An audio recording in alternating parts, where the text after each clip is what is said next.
Oui, je crois que tout le monde a remarqué qu'on a besoin de donner son autorisation à l'enregistrement. Ça fait partie des nouvelles mesures pour la protection de la confidentialité des données. La plateforme Zoom a aussi ajouté beaucoup de mesures de sécurité pour empêcher le bombing des réunions. Alors, bienvenue à tous. Je suis très content de vous accueillir à ce premier d'une nouvelle série d'ateliers du REFAD qui vise un peu à remplacer le colloque qui a été annulé à cause de la crise actuelle du coronavirus.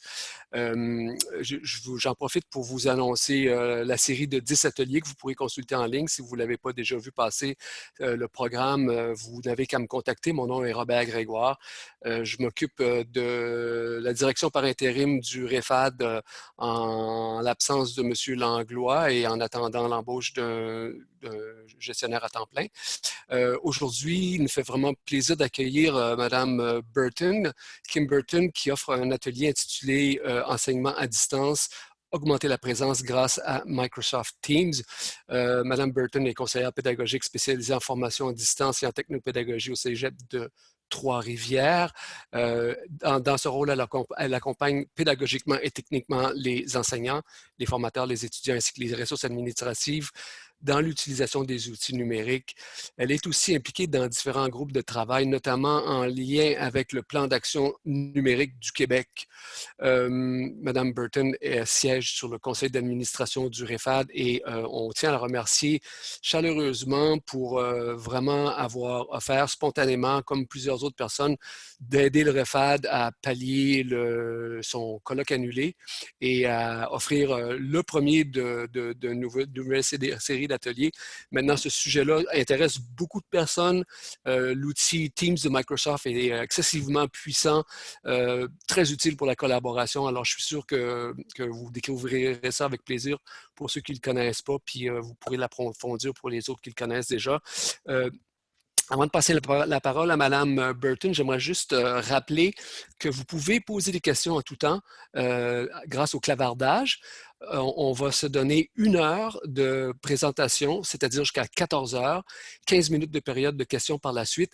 Si vous avez des questions qui demandent clarification immédiate, n'hésitez pas à les poser par clavardage. Madame Burton surveille le clavardage d'une part et moi aussi. Par contre, on aimerait ça garder les questions plus de fond pour la période des questions à la fin. Donc, si quelque chose qui n'est pas clair, vous pouvez demander clarification et on s'empressera de voir si on peut clarifier le propos. Et pour les autres questions, on les gardera à la fin. Alors, sans plus tarder, Kim, c'est à vous. Parfait, merci beaucoup Robert. Donc, je vais partager mon écran. En fait, je vais être pas mal toujours en partage d'écran lors de la présentation. Donc, je le partage immédiatement. En théorie, vous voyez des belles fleurs, mais là, vous allez voir mon PowerPoint. C'est ça l'objectif. Je vais juste aussi placer vos visages pour ceux qui ont des caméras. J'aime bien là, quand j'enseigne ou quand je donne une formation en classe virtuelle, voir les visages des gens pour voir les réactions. Ça m'enlève un peu de l'isolement. Donc, parfait, je viens de vous placer là, pour voir ceux que je peux voir le visage.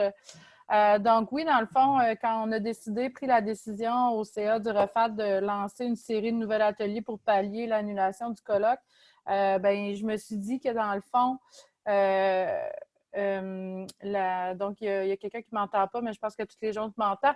Donc, j'ai décidé d'y aller avec quelque chose de très pratico-pratique. Donc, oui, il va y avoir un petit bout de théorie au début, mais ensuite, je vais tout de suite rapidement aller dans le Teams parce que je pense que présentement, les besoins des différents intervenants sont vraiment beaucoup dans le pratico-pratique, dans la situation actuelle dans laquelle tout le monde se trouve.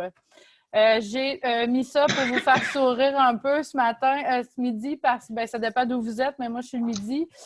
Donc, comme la plupart, je fais du télétravail à la maison. J'ai 3 enfants. Comme vous voyez, je suis chez moi.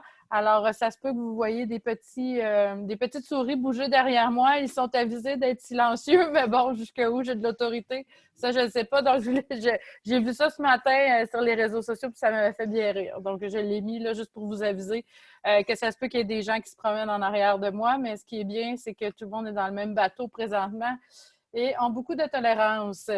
Donc, qui suis-je? Ben, c'est ça, dans le fond, moi, dans mes débuts, j'ai un bac en communication graphique ainsi qu'un certificat en communication publique. Donc, mes débuts là, professionnels ont vraiment été beaucoup plus au niveau des communications. J'ai aussi un DESS en technologie éducative. Donc, j'ai commencé comme enseignante, formatrice, puis chargée de projet en formation à distance. Donc, j'ai été parachutée là, dans la formation en ligne dès 2006, quand j'ai commencé à enseigner, en fait, dans le domaine pour lequel j'avais étudié, qui est le graphisme et les communications. De fil en aiguille, je me suis beaucoup perfectionnée là-dedans. Donc, maintenant, on s'entend, je ne fais plus du tout de communication. J'enseigne plus non plus, mais j'enseigne aux enseignants à utiliser les outils technopédagogiques.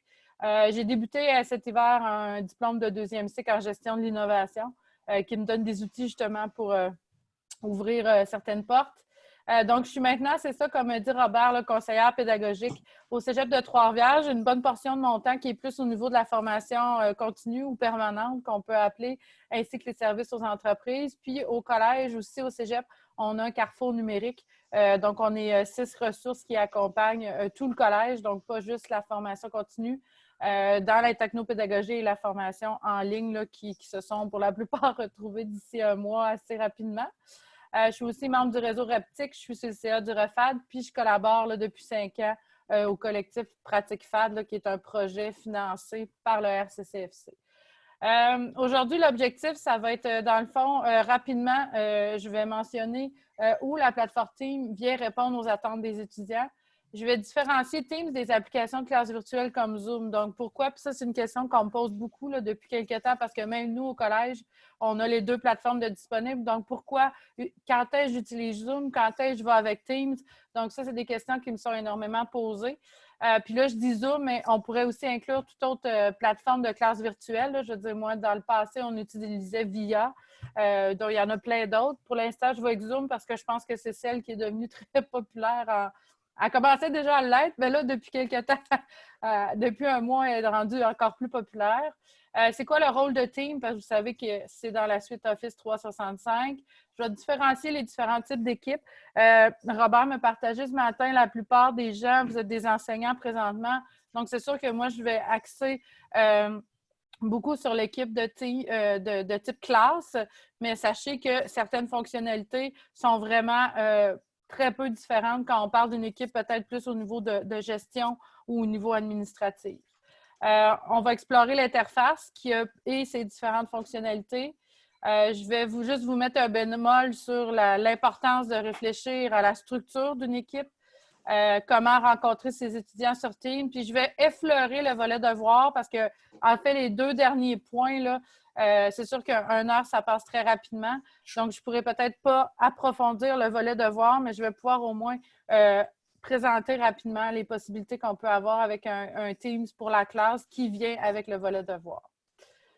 Donc, première réflexion, c'est que la gestion d'une relation à distance, c'est moins exigeant, mais il faut consacrer du temps et de la manière. Ça, c'est ce que je dis régulièrement. Mais surtout, à mon sens, à moi, il faut utiliser les bons outils. Donc, pour les bons outils, pour moi, Teams est vraiment une de ses forces, c'est-à-dire vraiment d'augmenter la présence dans la distance par tous ces outils de collaboration qu'on va voir tout à l'heure. Donc, c'est pour ça que je dis souvent que chaque plateforme a sa raison d'être et qu'il n'y en a aucune qui va vivre tout seul. Donc, c'est très rare dans un processus, dans un concept de formation en ligne qu'on va avoir une seule plateforme qui va faire tout. En fait, on rêve tous de ça, mais ça existe très peu pour l'instant. Ils vivent souvent avec d'autres plateformes qui, eux aussi, viennent joindre leurs forces aux forces des autres plateformes. Donc, comme par exemple ici, je voulais faire un petit tableau comparatif pour Teams et Zoom parce que c'est une question qui m'est, comme je disais tantôt, là, vraiment souvent posée. Pour nous, au collège, ce qu'on dit aux enseignants, entre autres, c'est que si tu veux rencontrer tes étudiants en petits groupes et de manière individuelle pour faire du coaching ou pour faire des rencontres d'équipe, d'administration ou en petits groupes, Teams est tout approprié. Donc, Teams, en fait, ça permet de communiquer en direct avec une classe entière, donc en petits groupes ou en individuel. Présentement, on est combien? On est 57. Je suis capable de voir en même temps, là, présentement, j'ai pas loin de 16 caméras d'activer en même temps. Donc, je suis capable de voir les visages des gens. Je suis capable de voir les points d'interrogation. Je suis capable de voir les hochements de tête. Donc, je suis capable là, de voir. Je suis sur Zoom. Donc, j'ai une belle visibilité sur la part des gens présents. Teams, pour l'instant, on ne voit qu'il y a la possibilité d'offrir seulement que 4 caméras à la fois. On parle là, à la fin avril, Microsoft parle à la fin avril d'augmenter à 9 caméras à la fois, mais on est loin de ce que Zoom peut offrir présentement, où là, j'en vois vraiment 16 en même temps. Si je n'étais pas en partage d'écran, j'en verrais beaucoup plus, là. Et j'ai la possibilité de cliquer sur une petite flèche pour aller voir dans une autre page suivante les autres caméras. Donc, c'est sûr que Teams, pour communiquer avec une classe entière, petit groupe individuel, c'est vraiment excellent. Tu peux clavarder en privé ou en groupe sur des sujets différents. Donc, on va voir tout à l'heure là, que ça nous permet de clavarder sur des sujets différents. Sur Zoom, présentement, vous pouvez clavarder avec moi, mais selon le contenu que je suis en train de diffuser. Donc, on ne peut pas, les conversations ne peuvent pas se jumeler par thème précis. Ça dépend aussi des endroits, mais souvent, la conversation un à un, c'est-à-dire étudiant et étudiant, on la refuse avec Zoom. En classe virtuelle, c'est une des bonnes pratiques. C'est souvent soit avec tout le groupe ou en privé avec l'enseignant. Tout comme Zoom, tout comme Teams, les deux peuvent enregistrer les séances. Teams est aussi très bien pour créer et superviser des équipes de travail. Là, on parle de Teams de classe, mais au niveau administratif, Teams est tout approprié. Donc, je ne crois pas qu'un Zoom est nécessaire quand on fait des rencontres administratives. Même nous autres au collège, c'est comme ça qu'on veut que les gens utilisent. On a les deux disponibles. Quand c'est des rencontres de département, des rencontres d'équipe de travail, utilisez Teams. Si on parle d'enseignement en classe, dans une classe virtuelle, un local, bien là, Zoom est beaucoup plus approprié. C'est sûr que Teams, on peut déposer et partager des fichiers. Zoom, ça va toujours rester seulement qu'une plateforme de classe virtuelle. Donc, même dans les nouvelles règles de confidentialité de Zoom, de sécurité, on mentionne d'enlever le partage de fichiers dans la palette clavardage. Puis, je ne peux pas structurer non plus un contenu précis ou des fichiers précisément dans Zoom. Encore là, je ne peux partager aucun document. Dans Teams, je peux le faire. Je peux collaborer en temps réel dans des documents. Ceci dit, Zoom pourrait me permettre de le faire aussi, mais d'une autre façon. Puis, évidemment, Teams, ça centralise et ça facilite les communications. Je ne sais pas pour vous, mais moi, depuis un mois, quand je me suis mis à travailler à la maison, tout sonnait de partout. Donc, j'avais un Skype, j'avais un Teams, j'avais un cellulaire, j'avais un courriel. Donc, tout sonnait de partout. Rapidement, je commence tranquillement à demander aux équipes, moi, si vous voulez me clavarder en public, Skype, je ne l'utilise plus, vous me faites ça dans Teams. D'ailleurs, j'en profite pour dire que Skype, en juillet 21, n'existera plus. Donc, ce sera le Teams qui sera là. Donc, Microsoft met toutes ses énergies sur Teams pour enlever Skype vraiment à la fin. Donc, c'est ça dépend de l'organisation, mais tranquillement, pas vite, ça permet de centraliser les communications et de diminuer surtout quand on est en télétravail ou en formation en ligne, là, ça permet vraiment de centraliser et diminuer un peu les communications par où ils peuvent rentrer, les portes d'entrée. Donc, les principaux objectifs, évidemment, c'est pour collaborer, partager, superviser, communiquer, informer, planifier. On pourrait ajouter enseigner en petits groupes si on est dans du coaching, si on a enseigné un point précis dans un petit groupe de 5-6. On peut très bien le faire, même si on a juste 4 caméras d'actives. Donc, rapidement, pour Zoom, oui, évidemment, ça permet de communiquer en direct avec un grand groupe, avec une classe entière, voir l'ensemble des caméras, séparer rapidement les classes en sous-groupes, en équipe. Donc, pour ceux qui connaissent Zoom, on peut le faire, chose qu'on ne peut pas faire avec Teams, là, rapidement dans une séance en virtuel, séparer en sous-groupes pour faire une activité. Donc, ça, Zoom le permet. Ça enregistre les séances. Il n'y a aucun transfert ou structure de dépôt de fichiers. Donc, les principaux objectifs de Zoom ou toute autre plateforme de classe virtuelle, j'ajouterais, ce serait d'enseigner, communiquer et informer. Donc, voilà pour la différence entre les deux. J'ai mis en rouge les attentes des étudiants. Donc, pour la plupart, là, on est probablement tous déjà impliqués en formation à distance. Les étudiants ont des attentes quand ils apprennent de manière à distance. J'ai mis en rouge ça que Teams vient répondre à ces attentes-là. Donc, entre autres, selon une étude, les étudiants veulent sentir que quelqu'un peut répondre à toutes leurs questions dans toutes les situations. Donc, Teams vient répondre à ce besoin-là. Ils veulent développer des relations fortes et personnalisées. Vous allez voir tantôt avec les différentes zones de clavardage où les étudiants peuvent le faire aussi en tout temps. On vient justement répondre à ce besoin-là. La rétroaction et réponse rapide, tout dépendant de la gestion de classe, comment on le met. Rapidement, par clavardage, un enseignant peut répondre à des questions rapides avec Teams. Donc, ça vient aussi répondre à ce besoin-là.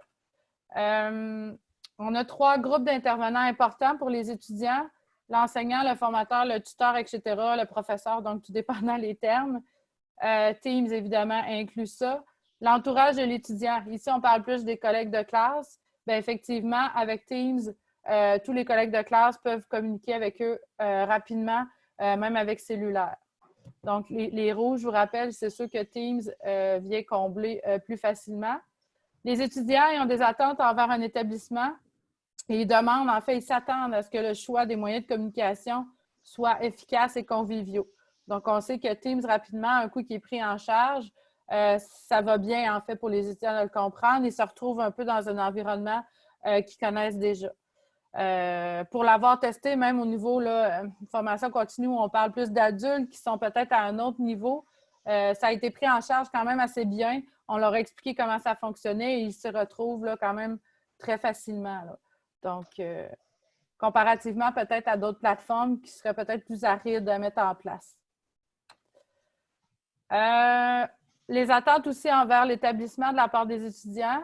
Ça, je l'ai dit, c'est la même chose, répondre aux questions rapidement, des consignes ou des commentaires clairs, puis être organisé et structuré. Je vous dirais que le point de l'organisation et de la structure, c'est ce que Team permet beaucoup de faire. Donc, vous allez voir, j'ai un point où je vous dis, ça, je martèle à tous les enseignants, avant même d'entrer vos étudiants dans vos Teams pour la classe, assurez-vous que tout votre contenu est bien structuré et que c'est clair. Parce que si vous avez vous-même de la difficulté à vous retrouver, les étudiants vont eux aussi avoir beaucoup de difficultés à s'y retrouver. Être disponible pour des rencontres individuelles. Donc, Teams, tout comme Skype, permet d'appeler avec, je vais mettre des guillemets, d'appeler rapidement un étudiant pour une conversation en direct, 1 à 1. Donc, comparativement à d'autres plateformes de classe virtuelle où là, ça demande plus une gestion. Teams, c'est rapidement, je l'appelle à un moment prévu dans l'horaire, il y a besoin de support, clique, je le fais, c'est fait, on se parle. C'est ce que je vis en fait avec les enseignants, moi, depuis un bon bout de temps, là. Les enseignants qui veulent être accompagnés, donc on se donne un rendez-vous dans l'horaire, 30 minutes, on s'appelle sur Teams, c'est réglé.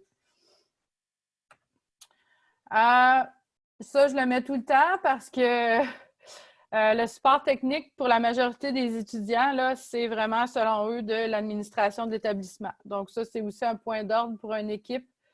Chez nous, dans le fond, on a un carrefour numérique. On a aussi une direction informatique qui, eux, ont le mandat. Le carrefour numérique accompagne les enseignants dans la prise en charge du Teams. Mais quand on est plus dans les problèmes techniques, les enseignants peuvent tout de suite se revirer ou le carrefour numérique va tout de suite aller chercher la solution plus technique vers la DRI. Donc, ce n'est pas l'enseignant qui va faire le chemin. Lui, il va écrire à une porte d'entrée qui est le carrefour numérique. Et si c'est une question plus pédagogique ou de prise en charge ou d'accompagnement, les ressources du carrefour numérique vont prendre le relais. Si c'est plus une question au niveau technique, j'essaie d'enregistrer une séance, ça ne marche pas. J'ai un étudiant, son micro ne fonctionne jamais.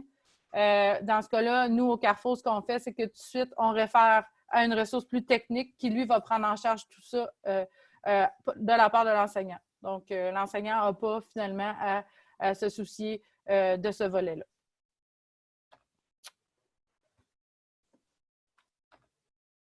Bon, donc là, on va rentrer. Ça, c'était comme mon introduction. 1 heure, ça va vite, donc je parle vite. C'est une formation que je donne, en fait, aux enseignants là, depuis quasiment... je dois avoir formé à peu près 150 enseignants chez nous là, depuis le début depuis le 13 mars. Puis je la donne habituellement à 1h30, donc ça se peut qu'il y ait des choses là, que je n'ai pas le temps de voir, mais c'est pour ça que j'ai l'impression de parler vite, mais c'est pas grave. Je vois dans les caméras que les gens me suivent, ça semble satisfait. Donc, parfait.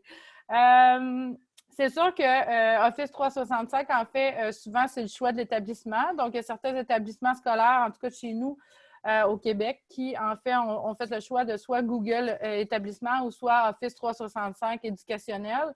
Donc, chez nous, la décision collège a été Office 365. Donc, on sait que c'est une application de Microsoft qui nous donne accès, dans le fond, à certaines applications en ligne et ça vient avec un espace stockage sur le nuage. À tout ça, on retrouve évidemment les suites, les logiciels qu'on connaît, le bureautique au niveau de Word, Excel, PowerPoint, Outlook.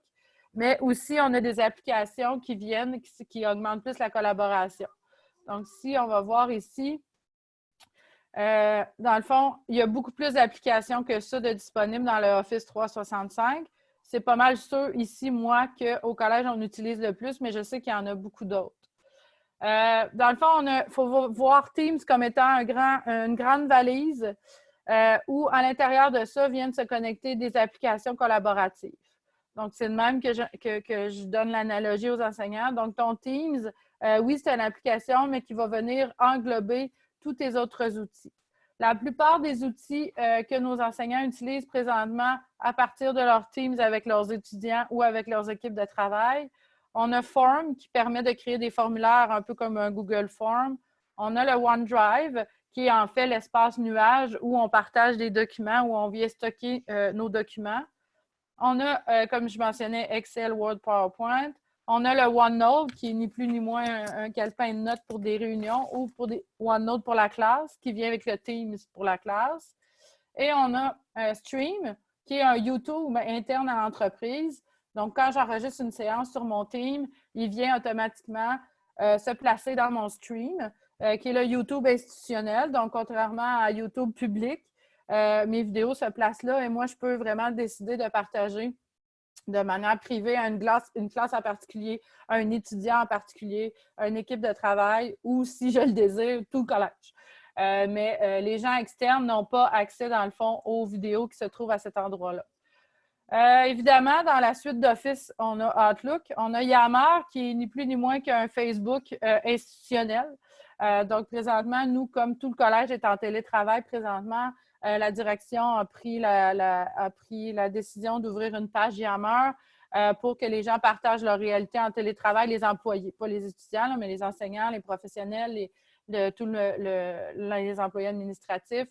Donc, ont la possibilité d'avoir une certaine vie sociale, si on veut. Les discussions de couloir, finalement, se sont transformées dans cette page Yammer-là et c'est interne à l'entreprise, donc ce n'est pas public comme un Facebook.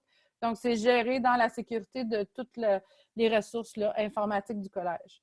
On a Planner, qui est moi j'appelle ça un bébé d'MS Project, qui en fait vient justement là, associer des gens avec des dossiers. Donc, je vais quand même passer rapidement sur ceux-là pour plonger vite dans Teams.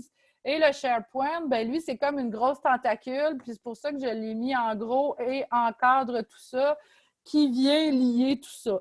Mais SharePoint, je vous dirais qu'il y a des gens même qui ne saisissent pas tout encore ses particularités parce que c'est vraiment une grosse affaire qui permet des fois de faire des sites web. Comme nous, rapidement, on a fait un SharePoint mesure alternative d'enseignement où tous les employés du collège, les enseignants, nous, on dépose des trucs pour enseigner à distance.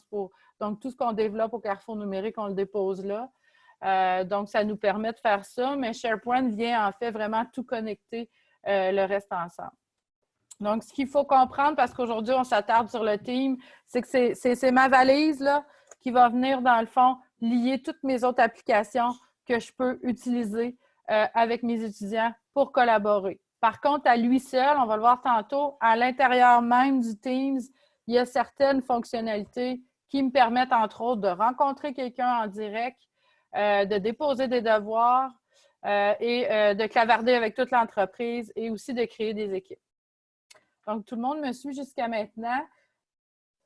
Oui, je vois des oui dans les caméras. Parfait. Vous pouvez aussi mettre un petit crochet vert à côté de votre nom dans la palette participants.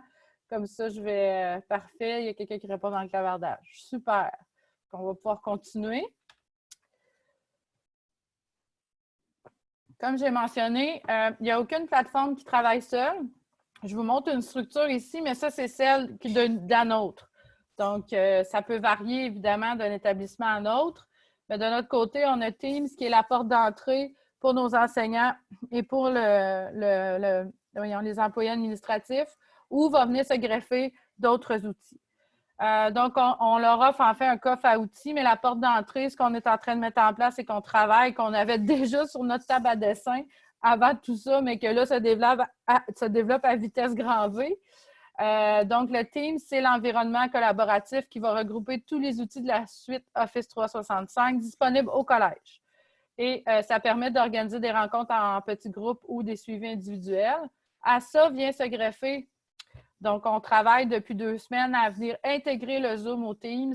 Donc, rapidement, les enseignants peuvent se créer une rencontre Zoom parce que là, ils veulent rencontrer les étudiants en grand groupe. Donc, il y a une classe de 30 et là, c'est le temps de donner une matière ou un peu comme je suis en train de faire là, où vraiment, là, c'est la classe. C'est mon local où j'enseigne ma matière. Donc, ils ont la possibilité, en passant par le Teams, de prévoir dans les agendas ces moments-là. S'ils veulent prévoir un moment individuel avec un étudiant, ils vont y aller avec le Teams. Mais s'ils veulent vraiment rencontrer toute leur classe en même temps, ou on en a même présentement qui rencontrent 2 classes en même temps, ils vont y aller avec un Zoom.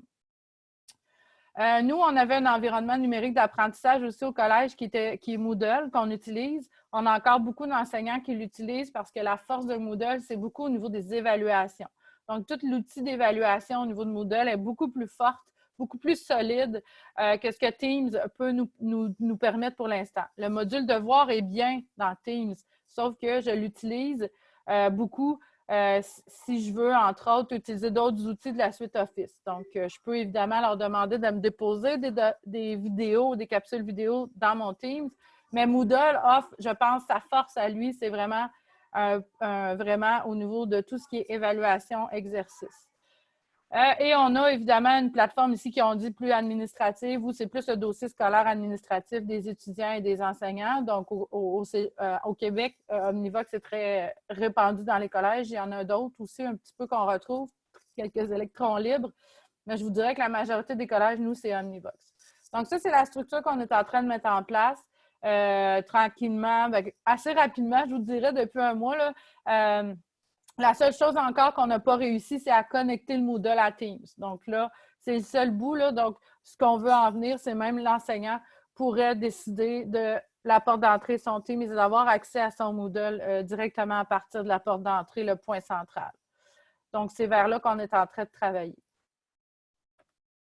Donc, qu'est-ce que Teams? Bien, c'est une application, en fait, là, je vais juste vous tasser sur mon autre écran. Donc là, je vais vous mettre sur l'autre écran. Donc, Teams, c'est une application qui rassemble les conversations, les réunions, les fichiers, les notes d'une équipe en un seul emplacement pour collaborer.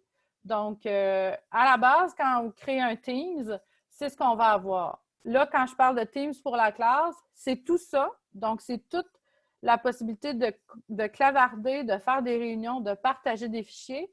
Mais en plus, il va me rajouter un module devoir puis un bloc-notes pour la classe qui est un peu différent du OneNote dans une réunion administrative. Donc, les vidéos qui sont là, si je ne me trompe pas, habituellement, je pense, Robert, qu'on envoie les PDF des présentations. Donc, vous allez avoir, c'est vers d'autres ressources. Ce n'est pas moi qui ai créé les vidéos, mais c'est des ressources gratuites, libres. Donc, vous allez pouvoir avoir les liens vers les vidéos. Habituellement, je pense qu'on l'envoie aux gens qui étaient inscrits. Si je ne me trompe pas. Donc, tout à fait, Kim. On a confirmé ça dans le clavardage que tout le monde va le recevoir. Oui. Parfait, merci. Donc, Team permet de clavarder en privé ou en groupe, de créer des équipes de travail, donc différentes équipes, mais pas dans une séance en direct comme présentement. De sélectionner des participants, des étudiants pour former des équipes de travail. D'utiliser un canal privé pour transmettre l'information, déposer, partager des fichiers, collaborer en temps réel dans des fichiers, superviser une équipe de travail, faciliter la communication et centraliser les annonces et les communications. Donc, c'est ce que je disais tout à l'heure. Donc, par défaut, quand vous créez une équipe, Teams vous donne 4 types d'équipes. Donc là, je vais juste enlever mon PowerPoint. Pour aller ouvrir mon Teams, je vais quand même laisser mon PowerPoint sur l'autre écran d'ouverte. Et là, je vais vraiment vous mettre mon Teams à moi. Donc, en théorie, c'est ce que vous êtes en train de voir. Donc, tout à l'heure, je vais vraiment tout... J'ai rien de personnel là-dedans. Donc, tout à l'heure, je vais tout vous décortiquer l'environnement de Teams. Mais rapidement, pour vous parler un peu des équipes, si on va dans les équipes, ça, c'est toutes mes équipes à moi présentement que j'ai au collège. Donc, quand vous allez dans votre Teams et que vous souhaitez créer une équipe, il vous en propose 4. Donc, c'est celle-là que je voulais vous décortiquer. Donc, la première qu'on voit ici à gauche, ben, c'est celle Teams pour la classe. Donc, l'équipe pour la classe, c'est pour le type d'utilisateur, un enseignant avec son groupe. Donc, on va vraiment pouvoir mettre 2 niveaux de personnes. L'onglet qui va venir par défaut, donc l'option qui vient par défaut, c'est le bloc-notes pour la classe et le module devoir. Donc, tout à l'heure, je vais vous montrer un peu à quoi ça peut ressembler. Et c'est ça, donc l'option supplémentaire qui se retrouve, là, c'est vraiment l'onglet devoir. Ensuite, on a la communauté de formation professionnelle. Bien, ça, c'est ni plus ni moins qu'une communauté de pratique. Donc, on pourrait créer ce type d'équipe quand on a, entre autres, un groupe d'enseignants tout ensemble qui veulent se partager les bonnes pratiques au niveau d'un sujet, plusieurs sujets, ou encore des professionnels entre eux. On a toujours un bloc-notes collaboratif qui vient avec. Puis aussi, on a l'option supplémentaire que Teams nous permet, c'est tout simplement un document d'information sur les bonnes pratiques de comment animer une communauté de pratique finalement. Donc, on a l'option qui vient là, par défaut quand on crée ce type d'équipe ici. Ensuite, on a l'équipe membre de personnel. Donc, ça, celui-là, c'est des gestionnaires avec des employés souvent ou, entre autres, moi, on a un groupe de veille où on est plusieurs professionnels, incluant aussi un gestionnaire, où notre mandat, en fait, notre objectif, c'est d'être aux aguets des métiers émergents. Donc, des nouvelles compétences à développer, etc. Donc, on s'est fait un team du groupe veille et ensemble, là, on se partage des choses là-dessus. Donc, as-tu vu, j'ai vu passer ça. Ça peut être pertinent de développer une formation là-dessus. Puis là, on se fait des rencontres aussi à partir du Teams. On pourrait avoir aussi un gestionnaire avec son équipe de travail.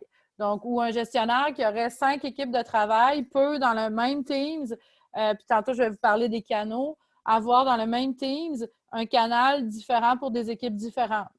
Donc, si on passe à un gestionnaire de la formation continue, par exemple, chez nous, pourrait avoir son équipe ici qui crée, mais dans les canaux que je vais vous expliquer tout à l'heure, il pourrait avoir un canal pour son équipe de conseillers pédagogiques, son équipe plus administration financière, etc. Donc, il peut aussi, à l'intérieur de ça, gérer le type de document qu'il partage avec qui. Et on a autre, qui est en fait un méga team, plutôt dur à gérer, je pense, où là, c'est public. Donc, on pourrait avoir un club social, par exemple, dans un même collège. On est en train aussi de réfléchir, nous, au Carrefour numérique, est-ce qu'on ne se créerait pas un Teams? Parce que là, on partage des capsules vidéo. On pourrait aussi clavarder en direct avec les enseignants. Donc, on réfléchit à cette option-là, mais il faut penser que quand on fait un Teams public, ben là, il y a tout, je dirais même une gestionnaire de médias sociaux quasiment à travers ça qui doit être aux aguets au niveau des publications de clavardage pour répondre aux gens. Donc, celui-là, pour l'instant, nous, il n'y en a pas au collège présentement parce qu'on préfère utiliser peut-être un Yammer qui est plus un média social où les gens peuvent se répondre entre eux, on peut partager des ressources. Donc, nous, pour l'instant, on ne l'a pas exploré celui-là, mais il est là, il existe. Puis, comme je vous dis, nous, on se questionne en ce moment si ça ne pourrait pas répondre à un besoin là, au niveau du carrefour numérique. Je vais retourner avec mon PowerPoint ici. Donc, vous les avez tous décortiqués dans la présentation. C'est où? Bien, tout dépendant de l'environnement institutionnel où on trouve notre Teams. En fait, bien, vous savez qu'Office 365 nous offre, et là, je vais juste vous amener une autre fenêtre. Donc, vous savez qu'on a accès aux outils Office 365 à partir d'un navigateur. Donc, on voit ici que j'ai accès à mes applications. Donc, mon Teams est là.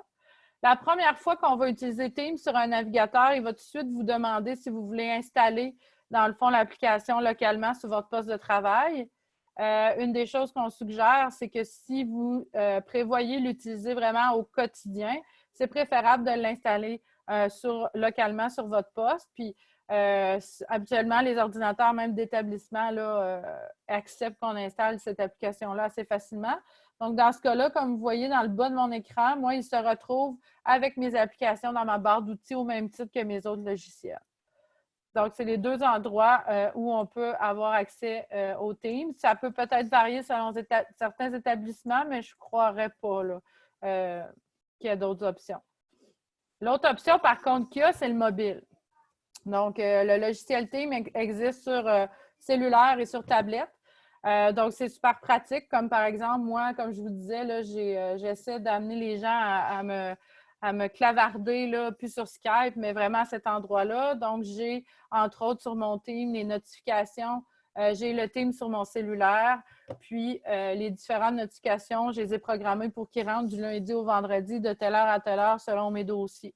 Donc, la fin de semaine, je n'en reçois pas. La nuit, je n'en reçois pas. Donc, tu sais, j'ai programmé ça. Aussi, présentement, dans la situation actuelle, nous, on s'est trouvés avec des étudiants qui n'avaient pas nécessairement d'ordinateur à la maison. Donc, ça a donné la possibilité à certains enseignants. Par contre, on sait que beaucoup d'étudiants ont un mobile, un cellulaire.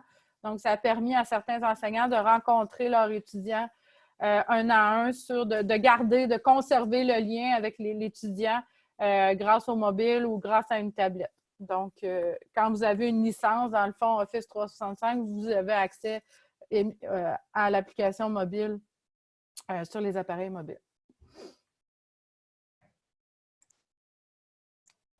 Dans la PowerPoint, j'ai une petite vidéo qui décortique la présentation de l'interface, mais moi, ce qui est le fun, c'est que je vais la faire aussi avec vous aujourd'hui. Donc, je vais repartager mon Teams. Je vais fermer ça ici. Et là, je reviens davantage. Donc, là, j'ai ouvert mon Teams, ici, pop. Et évidemment, Teams, oui, ça me permet de créer des équipes, mais j'ai aussi quelques applications ici. Donc, je voulais juste décortiquer avec vous qu'est-ce qui est important de comprendre aussi à ce niveau-là. Donc, dans la barre en haut ici, bien, on a ma face, dans mon petit icône, où c'est mon profil sur Office 365 dans l'institution. Donc, on voit que présentement, j'ai mis à ne pas déranger. Donc, tout comme sur un Skype, je peux me mettre disponible, ne pas déranger, de retour bientôt, absent. Donc, c'est la même chose que Skype finalement. J'ai la possibilité aussi, c'est à cet endroit-là que je vais pouvoir aller dans mes paramètres au niveau des notifications. Donc, aussi, les paramètres, ce que ça me permet justement, c'est de, ben oui, je pourrais changer la couleur de mon, au lieu du mauve, je pourrais le mettre sombre, un peu comme Outlook, donc je pourrais changer ça. Mais je peux, moi, ce que je trouve intéressant là-dedans, ce que j'ai fait, c'est au niveau des notifications. Donc, justement, j'ai programmé, là, en fouillant là-dedans, c'est super simple. Vous pouvez vraiment là, programmer quand est-ce que vous voulez être rejoint. Sur ne pas déranger, y a-t-il des gens qui ont le droit de te rejoindre? Donc, entre autres, mon patron pourrait, lui, quand même, quand je suis sur ne pas déranger, avoir le droit de me lancer un appel Teams, même si je suis en ne pas déranger. Je n'ai pas fait ça, par exemple. Quand je suis ne pas déranger, c'est ne pas déranger.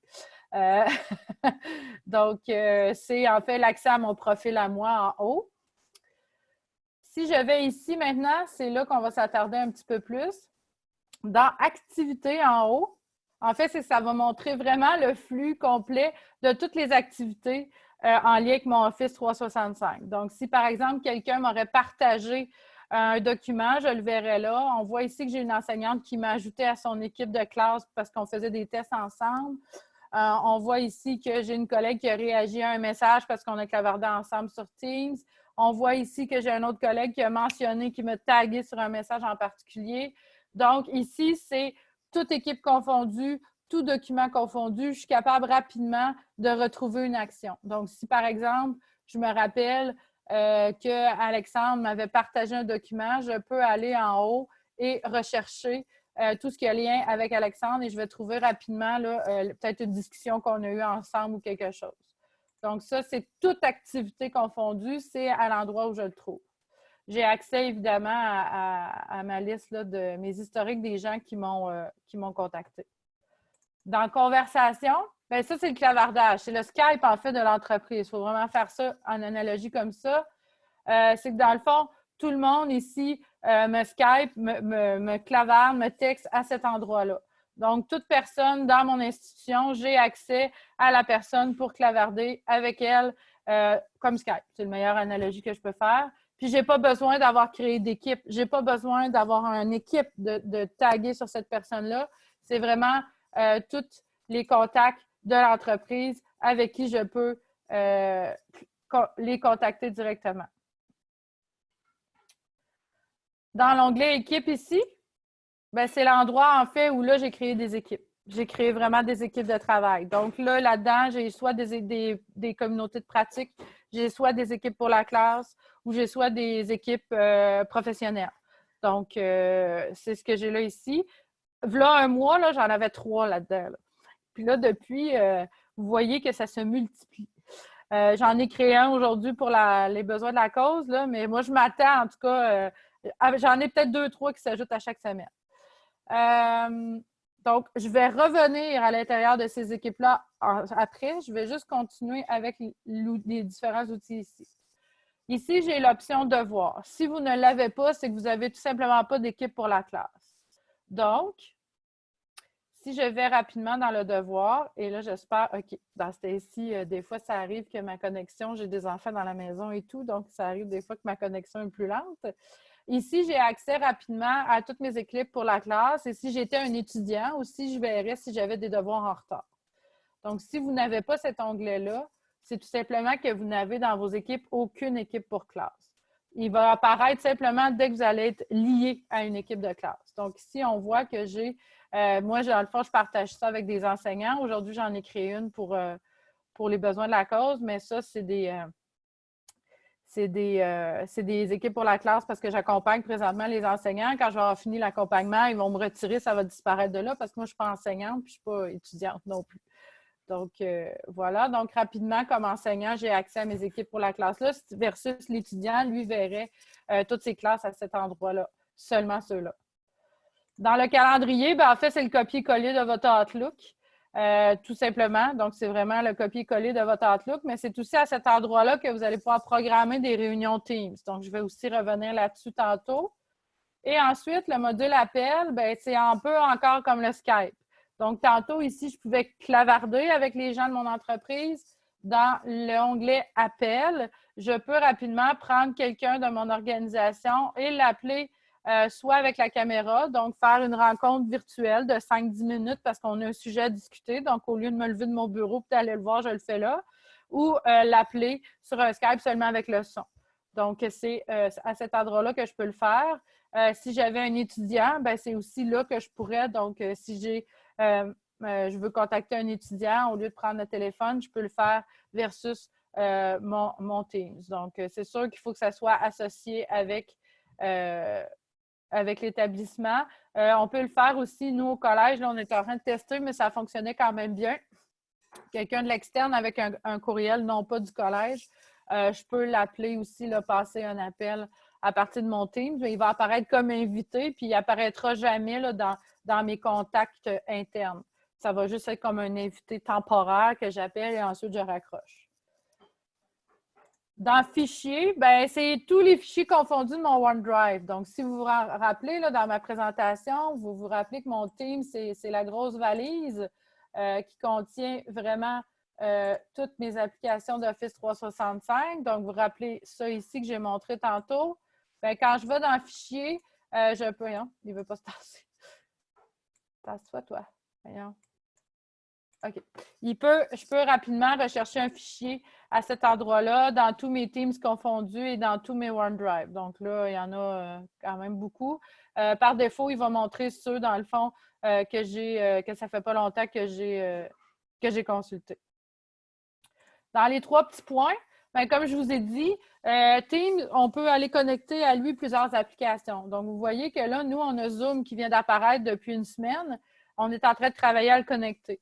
Donc, c'est pour ça que je vous disais qu'un enseignant pourrait rapidement, à l'aide de son Teams, aller se créer. Puis là, je ne sais pas qu'est-ce qu'il va me dire si je clique dessus.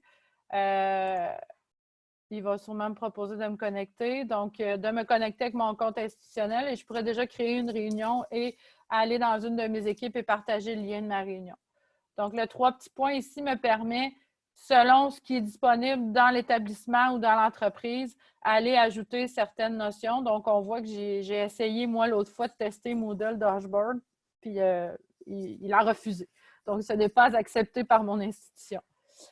Je vous invite aussi, si vous l'avez, le petit icône à prendre ici, c'est une multitude de capsules sur Office 365. Il y en a en français, il y en a en anglais. Donc, ça, j'ai découvert ça tout à fait par hasard à un moment donné. Donc, dans les 3 petits points, apprendre, là, si vous avez déjà le Teams, là, vous pouvez aller explorer ça. Là, il y a plein de petites capsules comment faire les choses.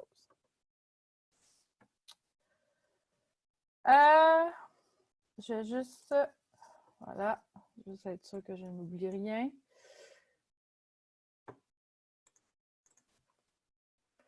Donc, maintenant, on va aller vraiment dans mes équipes.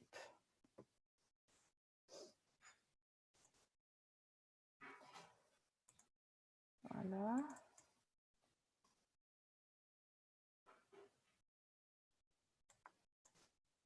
Pourquoi je ne suis pas capable de le tasser depuis tantôt?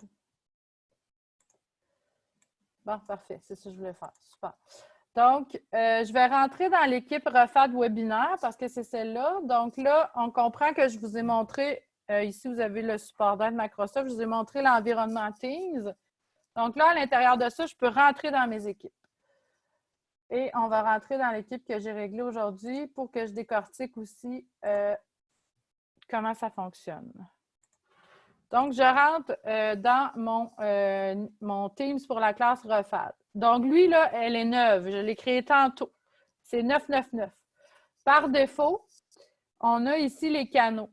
Donc, les canaux que, par défaut, Teams va vous créer le canal général.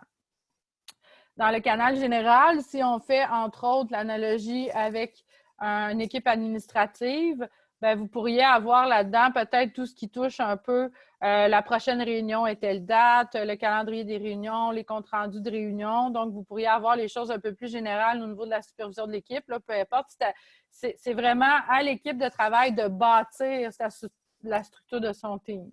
Par défaut, il offre le canal général. Pour le Teams pour la classe, il offre aussi le canal général. Et en haut, il va vous mettre dans le fond publication. Ça, c'est la zone de clavardage. Donc, je peux ici clavarder avec mes étudiants sur des thèmes un peu plus généraux. Donc, allô, le cours de jeudi était super. Exemple. Ou un étudiant pourrait écrire Madame Kim, je ne me souviens plus où est l'horaire, où je peux la retrouver. Donc, rapidement, j'ai une notification, je peux lui répondre ici, puis tout le groupe, toute la classe le voit. Donc, dans le canal général, tous mes étudiants le voient. OK? Toute mon équipe de travail le voit. Donc, si on pense, entre autres, à une équipe administrative, donc tantôt, je reviens avec mon directeur de formation continue, qui a différentes équipes, conseillers pédagogiques, agents de bureau, etc. Dans le canal général, tous ces gens-là confondus se retrouvent là et voient les publications et les dossiers. J'ai aussi ensuite, ici, moi, je vois ça quasiment comme des tiroirs de classeurs. J'ai le dossier fichier. Et là, on va voir quelque chose apparaître. Ah non, bon, c'est ça. Dans le dossier fichier, comme je suis dans un team pour la classe, il me met un dossier support de cours. Qu'est-ce que je peux mettre là-dedans? C'est tout document que je veux que les étudiants consultent seulement, mais qu'ils ne peuvent pas télécharger, ils ne peuvent pas partager, ils ne peuvent pas supprimer, ils ne peuvent pas déplacer. Donc, le dossier support de cours que Teams pour la classe me crée automatiquement, c'est un dossier protégé pour lequel je partage de l'information à mes étudiants seulement. Ensuite, par contre, je peux aller me créer d'autres sous-dossiers. Donc, par exemple, je suis toujours dans mon général, je vais créer un horaire et là, je vais aller, dans le fond, charger à partir de mon OneDrive, je vais aller charger, admettons que ce serait un horaire, un fichier Word, un PDF, un JPEG, peu importe. Donc, si je retourne dans mon général, dans mes fichiers, j'ai mes supports de classe et là, je me suis créé un dossier horaire et je pourrais avoir un dossier plan de cours. Donc, c'est là que je vais aller structurer mes documents. Ici, dans ces dossiers-là, mes étudiants peuvent partager, ils peuvent télécharger. Si j'ai mis un Word protégé, évidemment, ils ne pourront pas le modifier. Tandis que dans le support de cours, ils vont pouvoir juste consulter. Ils ne pourront pas télécharger ou partager. Par contre, ici, un étudiant pourrait partager donc, à un autre collègue, « Ah, gars, elle a l'horaire, voici l'horaire. » Donc, il pourrait partager. Il me crée aussi dans le canal général un bloc-notes de classe où tous mes étudiants vont se retrouver là. Donc là, évidemment, il me demande de le configurer parce que c'est une Teams pour la classe 9. Donc, je vais le configurer. À partir d'un contenu d'un bloc-notes existant que je pourrais avoir dans une autre classe ou à partir d'un bloc-notes vide. Moi, je vais prendre bloc-notes vide. Et là, je vais juste tasser. Suivant. Créer.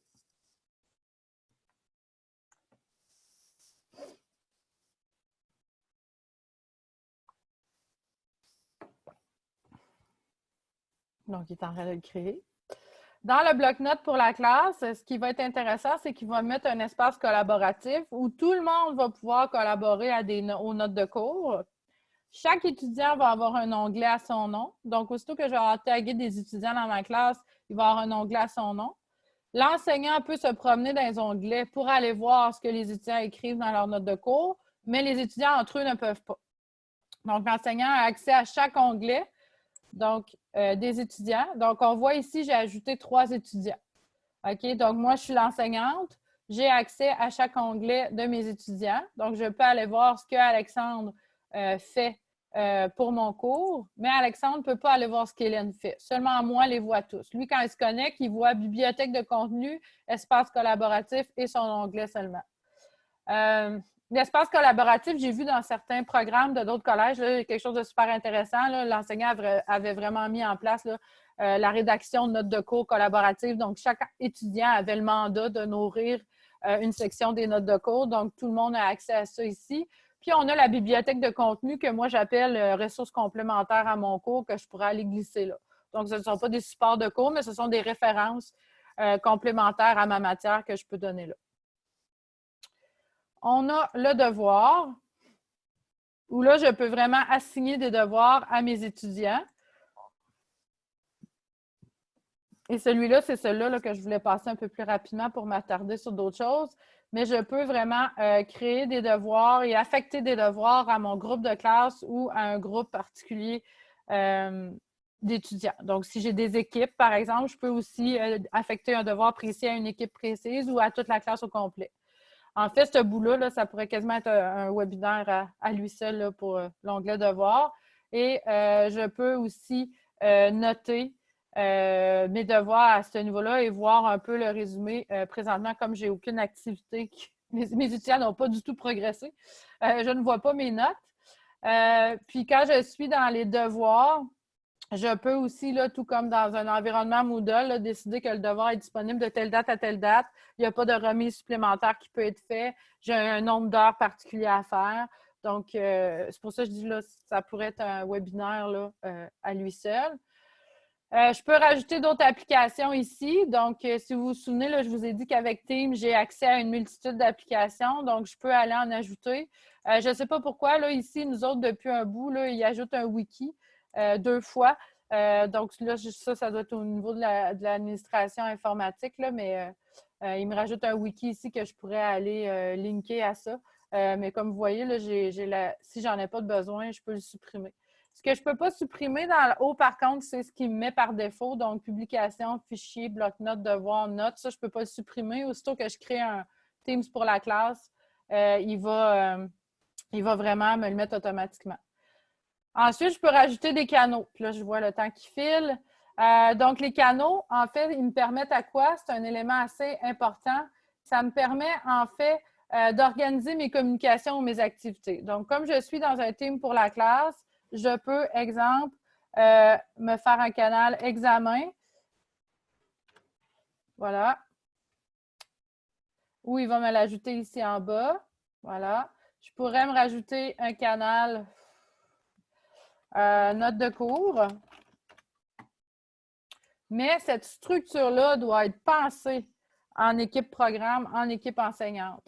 Et ces onglets-là, mis à part le général, je peux aller, si je fais modifier le canal, je peux, dans le fond, aller cibler à qui je partage le canal. Donc, c'est pour ça que je disais, quand on est dans une équipe professionnelle, on peut, dans le fond, décider qui voit ce qu'il y a dans les canaux. Donc, si je me reviens avec mon directeur de formation continue, dans son canal conseiller pédagogique, il irait taguer juste ses conseillers pédagogiques. OK?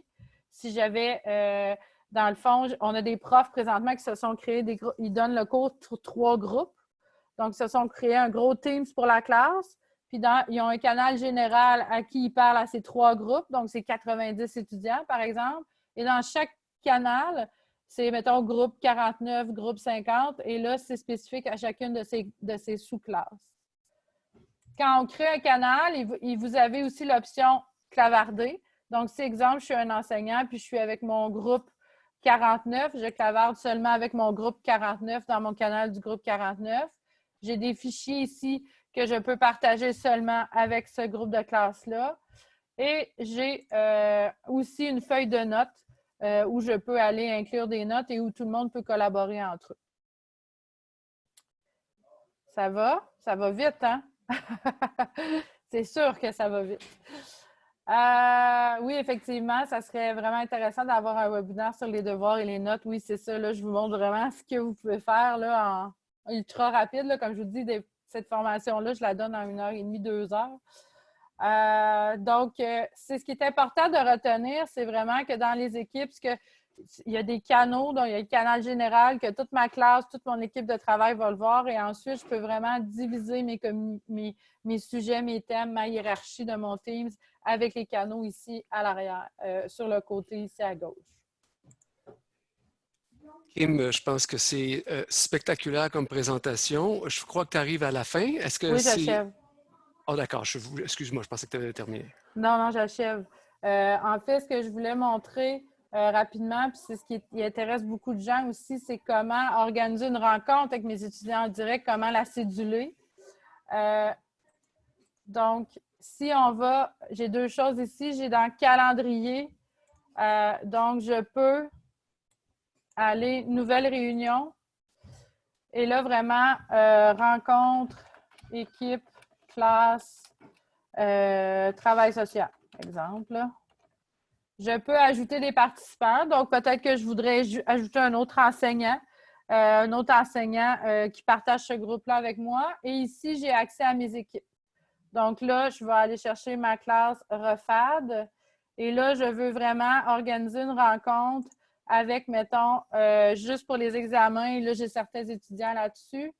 Et je peux, dans le fond, mettre un texte, donc blablabla. Cette rencontre sera au sujet de... Là, je mets les heures, comme une réunion dans Outlook, tout simplement. Je mets les heures. Et quand je fais envoyer, là, je peux ça. Peux-tu m'ajouter moi? Non, je ne peux pas m'ajouter moi, évidemment. J'aurais aimé ça vous montrer dans mon... Ah, bien, je vais vous montrer dans mon calendrier. J'en ai déjà. Donc, si je fais envoyer, ça va aller se placer dans le calendrier des étudiants. Et si on va voir dans mon calendrier, j'en ai quelques-unes. Donc, ici, j'ai une réunion Teams qui s'est placée dans mon agenda. Et pour rejoindre, je clique sur le lien ici, tout simplement. Et si je vais dans mon Outlook, c'est copier-coller. Donc, là, je le vois dans mon Teams, mais si je vais dans mon application Outlook, je vais aussi l'avoir, la même chose. Donc, si vous voulez rencontrer vos étudiants de cette façon-là, vous vous joignez là, en cliquant ici, et puis rapidement, là, ça ressemble un peu à un Zoom. Il va vous demander, veux-tu activer ta caméra, veux-tu activer ton micro?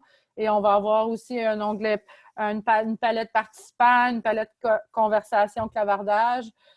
Donc, on va avoir tout ça ensemble. Oui, effectivement, Nancy, les calendriers Outlook et Teams se parlent entre eux. Tout est connecté ensemble, c'est dans la même suite. Si je vais dans Appel, ça, c'est si je ne veux pas prévoir dans le temps, mais rapidement, j'ai une question à poser à quelqu'un. Là, je vais essayer de le faire quand je donne la formation. J'essaie toujours de le faire à quelqu'un que je connais bien, avec qui je travaille. Je lui raccroche au nez, mais assez que c'est parce que je suis probablement en train de donner une formation. Excusez, j'ai été dans la conversation, c'est pas là que je voulais aller. Donc, passer un appel. Elle est ici. Donc là, est-ce que je veux juste lui parler au téléphone, ou comme juste entendre sa voix, ou je veux la voir en réel? Donc là, il est en train de l'appeler. Et vous voyez, j'ai la caméra et le micro un peu comme dans Zoom. Et là, ça sonne dans mes oreilles. Je ne sais pas si vous l'entendez. Elle ne répondra probablement pas. Elle se doute probablement que je suis en formation. Elle est occupée, donc je raccroche. Fermeture de l'appel. Donc ça, c'est si je veux rapidement appeler quelqu'un. Si je veux prévoir une rencontre, je le fais dans le calendrier. C'est rapide. 1 heure, hein, Robert? Je vais... Ça va vraiment très vite. Je trouve que tu as bien fait ça. Je vais te permettre de t'essouffler. Puis Kim, en plus de ça, c'est que tu fais comme les femmes en général, tu es capable de faire une multitâche. Donc, tu es passé directement aux commentaires pour commencer à répondre toi-même aux questions. Les questions se sont répondues à mesure de ta présentation. J'aimerais ça, plutôt que de réviser les questions qui étaient là, qui ont été pas mal toutes répondues, Ah, super. plutôt ouvrir le micro à la salle et voir s'il y a des gens qui ont des questions. Sinon, moi, je pourrais animer parce qu'il y Ouais. en a toujours des choses à clarifier. Oui, dans le fond, vous avez dans la palette participant l'option de lever la main, poup, avec un petit icône vert, normalement. Peut-être pas avec la licence Zoom du REFAD. Je ne sais pas si tu l'avais. C'est quelque chose qu'on doit faire dans les paramètres, donc je dis ça. Mais sinon, si vous voulez des... Ah oui, tu vois, on a Mme Vera qui a posé une question dans sa caméra. Je vois une petite main bleue. Donc, juste activer votre micro, poser la question. C'est en fait la question, effectivement, quand on ne connaît pas Teams, ça va très, très vite. Oui, c'est ça. On va pouvoir retourner probablement dans le PowerPoint et mieux comprendre. Mais ma question était pour Zoom parce que je voulais poser une question tantôt et j'ai essayé d'envoyer mon message, mais ça n'a jamais marché. Je n'ai pas trouvé par où l'envoyer. J'ai écrit mon message, puis il est toujours là, mais il n'a pas été répondu. Vous avez fait saisir le message. Ensuite, habituellement, on fait Enter, puis le message part. Mais là, ouais. OK. Est-ce que je peux faire Enter pour voir si Ou vous pouvez poser votre question en direct, tout simplement, là. Oh, on ne vous entend plus, madame. Vous avez repaisé sur muet là, pour votre micro. Oui, c'est ça. Je vous ai entendu dire qu'il y avait une autre formation à 1h30 pour Office 365. Non. Je n'ai pas bien compris. Ah non. En fait, c'est que je disais que tout le module devoir, là, ça pourrait être un webinaire d'1 heure qui pourrait être ajouté. Là, c'est ça. Puis aussi, dans le PowerPoint, je vous ai donné un petit cadeau. Je parle de concevoir la structure en équipe. Donc, je veux juste faire un petit point là-dessus, Robert, parce que c'est super important, comme je disais, là, avant d'intégrer ces étudiants, il faut vraiment, en équipe, ensemble, penser à la structure comme il faut. Vous avez vu que je peux mettre des canaux, donc je peux mettre des fichiers. Donc, j'ai une structure à réfléchir à l'avance. Présentement, j'accompagne des équipes de profs, mais j'accompagne aussi des équipes administratives. Puis, je leur donne un peu cette formation-là, les outils, mais ensuite, je les accompagne dans maintenant, c'est à vous de décider comment le bâtir, mais passez-y comme il faut. Il faut vraiment que ça soit bien structuré. Puis, idéalement, si dans un même programme, on a 6 enseignants, 6 professeurs, bien, c'est sûr que ça ne pourra jamais être noir ou blanc. C'est sûr qu'il va y avoir du gris parce que vous avez toutes vos particularités de matière, etc. Mais il faut que les structures soient semblables. Comme ça, c'est plus facile pour les étudiants quand ils passent d'une classe à l'autre de s'y retrouver. Donc, et ça augmente l'engagement de l'étudiant parce qu'il n'est pas perdu dans une multitude de plateformes, dans une multitude de façons de fonctionner dans un même programme. Donc, ça ici, là, c'est un autre de mes points d'ordre que je me dis dans les différents comités ou formations que je donne. C'est très important, là, ça, ce que tu dis, Kim, puis aussi de comprendre que Teams nous permet de tout centraliser, les services de Microsoft et la vidéo et Skype dans un même endroit, ce qui augmente la collaboration. On a une question de Valérie Haché, puis tu as déjà touché, mais on peut réviser.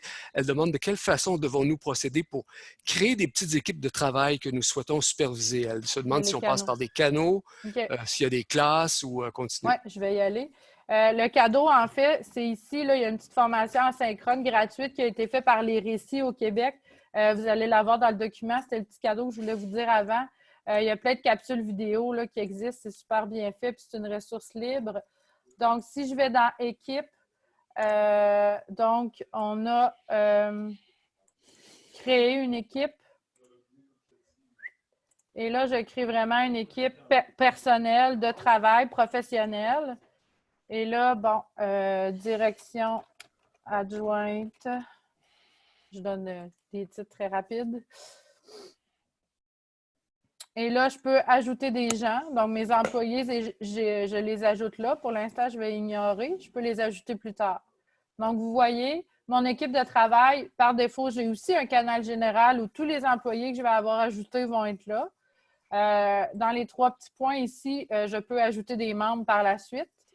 Ensuite, si je crée un canal, Donc, canal, équipe, communication. Communication.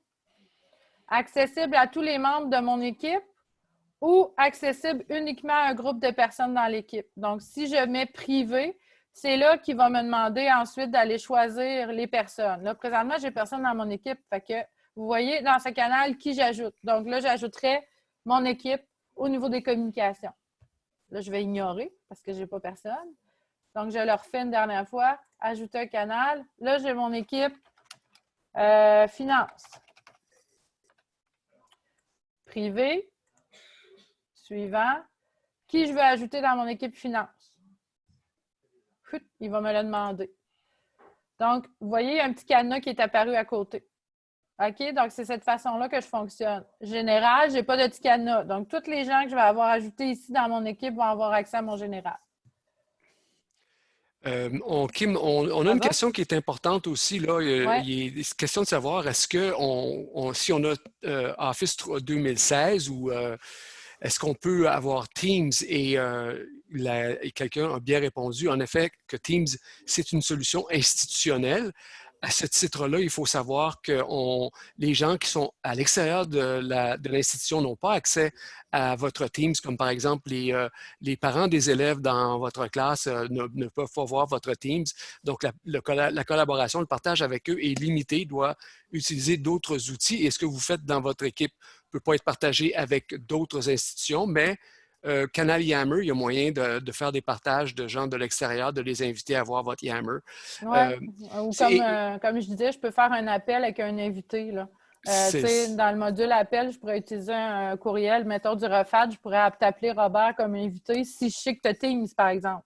Il faut que tu ailles le Teams, c'est ça. Ouais. Puis j'allais peut-être te demander, Kim, si tu voulais clarifier sur la question aussi de quel outil, quelle différence, et puis peut-être que tu ne peux pas en parler, mais il y a beaucoup de gens qui veulent choisir la suite Google qui est entièrement libre versus Microsoft. Avec Google, on partage avec tout le monde, mais cette suite-ci de Teams est limitée à notre tenant, notre locataire. Donc, je ne sais pas si tu veux parler de ça en termes de choix de solution puis des avantages et des avantages. Bien, ça, je pense que c'est un choix institutionnel. Là. Nous, au collège, on a choisi Office 365, mais on aurait pu aussi choisir Google Établissement. Ce qu'il faut comprendre, c'est que Google Établissement vient avec certaines fonctionnalités de sécurité bien différentes que ce qu'on utilise nous-mêmes. C'est comme nous, au REFAD, on partage un Google ensemble, là, avec un Google Drive ensemble. Donc, on a des applications Google qu'on utilise. Mais il existe aussi Google Établissement où on a un Google Classroom qui rassemble étrangement un Teams. À savoir maintenant le meilleur choix d'un ou l'autre, moi, je pense que c'est deux solutions qui sont très bien, très fortes. Toutefois, c'est vraiment une décision établissement, donc ça vient de la direction. Donc, j'imagine que quand nous, ils ont fait la décision, ils ont examiné les deux au niveau point de vue sécurité, point de vue disponibilité, puis ils ont fait le choix de Microsoft. Mais je sais qu'il y a certains collèges qui fonctionnent avec Google Établissement, là, Google Éducation. Puis à ce titre-là, j'aimerais simplement ajouter que c'est véritablement les soucis de protection de l'information. Oui. Microsoft s'engage vraiment avec Teams puis leur produit commercial à protéger les gens et à protéger la sécurité des Teams et des données qui sont dedans, contrairement à dans Google. Vous l'utilisez gratuitement, mais ils utilisent tout le trafic puis toutes les interactions pour développer d'autres produits puis continuer leurs choses. Donc, c'est vraiment un choix presque philosophique. Peut-être une dernière question. On a Mme Pénélope Cormier qui demande, est-ce qu'une fois que l'équipe est créée, est-ce qu'on peut changer son type de classe, de passer de classe à communauté professionnelle, etc.? C'est une excellente question. Je ne sais pas si on peut changer le type de classe. Je sais que je peux changer, je peux enlever des gens, je peux décider qui est propriétaire, qui ne l'est pas. Mais je ne crois pas que je peux changer rapidement à yeux. Là, je regarde, là, je ne pense pas que je peux changer le type. Donc, si je suis pris avec, par contre, je peux supprimer une équipe. Si je suis propriétaire, je peux supprimer une équipe très facilement. Là, donc, je vais aller supprimer tout de suite l'équipe du REFAD. Je suis désolée, Robert, mais l'équipe de classe REFAD, elle est où? Attends un peu. est ici. Mais- Donc, rapidement, je supprime l'équipe. Puis tu as tout à fait raison, Kim, dans le sens qu'il faut bien planifier qu'est-ce qu'on veut faire Oui. avec une équipe avant de la C'est faire. primordial, Parce oui. qu'une fois qu'on a une équipe de classe, on ne peut pas la changer à une équipe de collaboration. C'est des paramètres différents dans Teams. Donc, on part au départ avec un besoin et on crée un groupe, une équipe en fonction du besoin. C'est ça. Oui, comme d'ailleurs Tommy ajoute, là, c'est un pensez-y bien puisque c'est un peu tannant d'avoir Ouais. un bloc-notes de classe dans une équipe de Ouais. travail, par exemple, puis c'est tout à fait exact, là. Donc, on a besoin de faire cette réflexion-là au début, à quoi sert la création d'un Teams. Dernière chance pour les questions avant qu'on ferme. Dans le fond, pour le type de classe, dans le PowerPoint, là, c'est vraiment... Donc, si vous êtes un enseignant avec vos étudiants, vous n'avez pas le choix, là, c'est le team pour la classe. Si vous êtes une équipe de profs, ben, allez-y avec vraiment comme une équipe administrative, donc professionnelle.